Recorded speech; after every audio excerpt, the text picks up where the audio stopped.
Assalamualaikum warahmatullahi wabarakatuh. Kami dari kelompok 4 ingin menjelaskan mengenai perkembangan ilmu pengetahuan.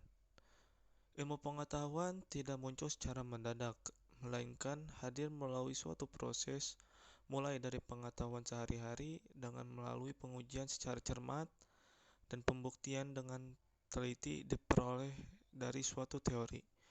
Dan pengujian tersebut bisa dilakukan dan babak terakhir akan ditemukan hukum-hukum.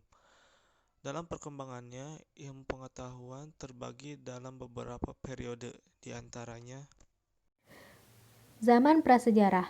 Pada zaman ini ditandai dengan kemampuan manusia dapat mengamati, membeda-bedakan, dan memilih. Manusia purba mulai belajar cara mereka untuk bertahan hidup seperti membuat alat berburu, membuat api, membentuk komunitas besar, dan lain-lain. Hal ini dengan ditemukannya beberapa peninggalan berupa kapak perimbas, alat serpi, lukisan di dinding goa, dan lain-lain. Berikut beberapa manusia purba yang ditemukan di Indonesia. Pertama, Meganthropus paleojavanicus ditemukan sekitar tahun 1936 di kawasan Sangiran oleh Van Koningswald, seorang arkeolog asal Belanda. Ciri-ciri manusia purba ini yaitu tulang pipi yang tebal, otot rahang kuat, bentuk tubuh yang tegap, tulang kening yang menonjol. Kedua, Pithecanthropus erectus ditemukan pada fosil bagian geraham di daerah Lembah Bengawan Solo, daerah Trinil oleh Eugene Dubois tahun 1890. Ciri-cirinya, tengkuk dan geraham gigi yang kuat, tubuhnya belum tegap sempurna, hidungnya tebal, dahinya lebih menonjol dan lebar, rata-rata tingginya 165 cm sampai 180 cm. Yang ketiga, Pithecanthropus soloensis, ditemukan di daerah Ngandong, Solo, ditemukan sekitar tahun 1931 hingga 1933 oleh Oppenort dan Van Koningswald. Ciri-ciri manusia purba ini yaitu memiliki tulang belakang menonjol, rahang bawah yang kuat, hidungnya lebar, dan tulang pipi yang kuat serta menonjol. Perkembangan ilmu pengetahuan pada periode zaman Yunani kuno. Periode ini terjadi pada abad 6 sebelum Masehi sampai 8 sebelum Masehi. Pada masa ini, ilmu pengetahuan berkembang dengan pesat. Hal ini ditandai dengan banyaknya teori-teori yang dikemukakan. Pada masa ini, orang memiliki kebebasan mengungkapkan ide-ide atau pendapatnya dengan sikap yang senang menganalisa atau mempelajari sesuatu secara kritis. Pada zaman ini, banyak bermunculan ilmuwan yang terkemuka. Di antaranya, yaitu yang pertama, Pitagoras. Pitagoras dikenal dengan Bapa Bilangan karena dirinya terkenal akan teorema Pitagoras. Ia pun menyumbangkan teori tentang bilangan, pembentukan benda, dan menemukan hubungan antara nada dengan panjang dawai. Yang kedua, Plato. Karyanya yang paling terkenal ialah Republik Politeia, di mana ia menguraikan garis besar pandangannya pada keadaan ideal. Dan yang ketiga ada Aristoteles. Ia merupakan orang pertama yang mengumpulkan dan mengklasifikasikan spesies-spesies biologi secara sistematis. 3. Periode Islam. Islam sesungguhnya adalah ajaran yang sangat cinta terhadap ilmu pengetahuan. Terlihat dari pesan yang terkandung dalam Al-Quran yang diwahyukan pertama kali kepada Nabi Muhammad SAW, yaitu surat Al-Alaq dengan diawali kata perintah Iqra yang berarti bacalah. Pada saat itu, di timur, terutama di wilayah kekuasaan Islam, terjadi perkembangan ilmu pengetahuan yang pesat, di mana saat itu Eropa pada zaman pertengahan lebih berkutat pada isu-isu keagamaan.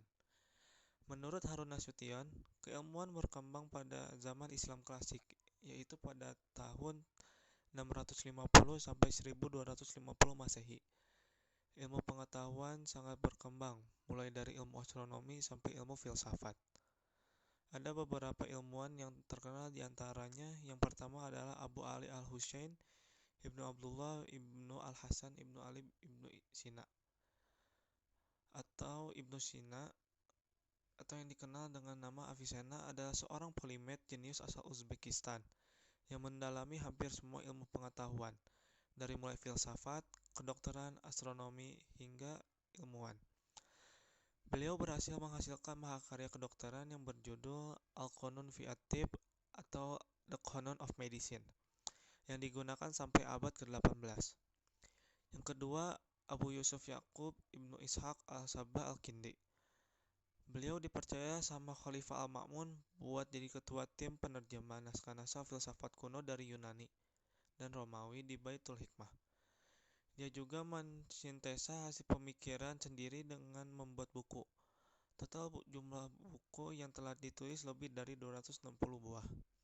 Yang ketiga, Abu Abdullah Muhammad Ibnu Musa al-Khwarizmi adalah ilmuwan asal Khwarezm, Uzbekistan. Kontribusi terbesarnya adalah mengembangkan pendekatan khusus untuk memecahkan persamaan linear dan kuadrat, yang kita kenal dengan nama aljabar. Konsep aljabar ini dia tulis dalam kitab Al-Mukhtasar fi Hisab Aljabar wa Al-Muqabalah atau buku rangkuman untuk kalkulasi dengan melengkapkan dan menyeimbangkan. Perkembangan ilmu pengetahuan, zaman Renaissance dan modern. Zaman Renaissance merupakan masa transisi dari abad pertengahan menuju abad modern di mana penggunaan akal lebih mendominasi dibanding wahyu. Kebangkitan intelektual ini terjadi khususnya di Eropa dan Italia sepanjang abad 15 dan 16. Ciri utama Renaissance yaitu humanisme, individualisme, sekularisme, empirisme, dan rasionalisme. Tokoh-tokoh penemu di bidang sains pada zaman modern abad 17-19 Masehi yaitu: pertama, Sir Isaac Newton 1643-1727 Masehi. Ialah penemu teori gravitasi, perhitungan kalkulus, dan optikal yang mendasari ilmu alam. Pada masa Newton, ilmu yang berkembang adalah matematika, fisika, dan astronomi. Kedua, Joseph Black 1728-1799 Masehi. Black adalah pelopor dalam pemeriksaan kualitatif dan penemu gas karbon dioksida CO2. Yang ketiga, Anthony Laurent Lavoisier 1743-1794 Masehi. Ialah peletak dasar ilmu kimia sebagaimana kita kenal sekarang.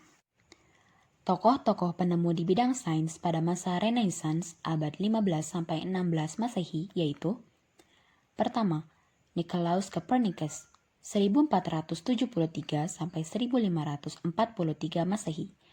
Copernicus menemukan teori heliocentrisme, yaitu matahari adalah pusat jagat raya. Menurutnya, bumi memiliki dua macam gerak, yaitu perputaran sehari-hari pada porosnya dan gerak tahunan mengelilingi matahari. Kedua, Johannes Kepler 1571-1630 Masehi.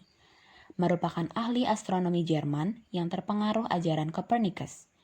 Dialah yang menemukan bahwa orbit planet berbentuk elips. Planet bergerak cepat bila berada di dekat matahari dan lambat bila jauh dari matahari. Yang ketiga, Galileo Galilei 1564-1643 Masehi. Merupakan ahli astronomi Italia yang melakukan pengamatan teleskopik dan pengukuhan gagasan Copernicus bahwa tata surya berpusat pada matahari. Perkembangan ilmu pengetahuan pada zaman kontemporer. Zaman ini bermula dari abad 20 Masehi dan masih berlangsung hingga saat ini, ditandai dengan adanya teknologi-teknologi canggih dan spesialisasi ilmuwan-ilmuwan yang semakin tajam dan mendalam. Fisika menempati kedudukan paling tinggi dan banyak dibicarakan oleh para filsuf. Hal ini disebabkan karena fisika dipandang sebagai dasar ilmu pengetahuan yang subjek materinya mengandung unsur-unsur fundamental yang membentuk alam semesta. Beberapa tokoh yang terkenal diantaranya Albert Einstein, terkenal dengan teori khusus relativitasnya pada tahun 1905 dan teori umum relativitasnya tahun 1915. Teori Einstein menjungkir balikan secara revolusioner pemikiran ilmiah dengan cara menolak adanya sang waktu yang absolut. Teorinya itu membuktikan atau menjelaskan sebuah pepatah bahwa semuanya adalah relatif. B. Hubble pada tahun 1962, Akademi Sains Nasional Amerika merekomendasikan untuk membangun sebuah teleskop angkasa raksasa. 3 tahun kemudian, tepatnya pada tahun 1977, Kongres mulai mengumpulkan dana untuk proyek tersebut. Pada tahun yang sama pula, pembuatan teleskop angkasa Hubble segera dimulai. Hubble membantu para ilmuwan dalam mempelajari, mengobservasi, dan memahami tentang jagat raya, objek luar angkasa, lubang hitam atau black hole, galaksi, bintang, dan lain-lain. Hubble adalah teleskop angkasa yang berhasil menemukan Xena, planet ke-10 beserta Gabriel satelitnya.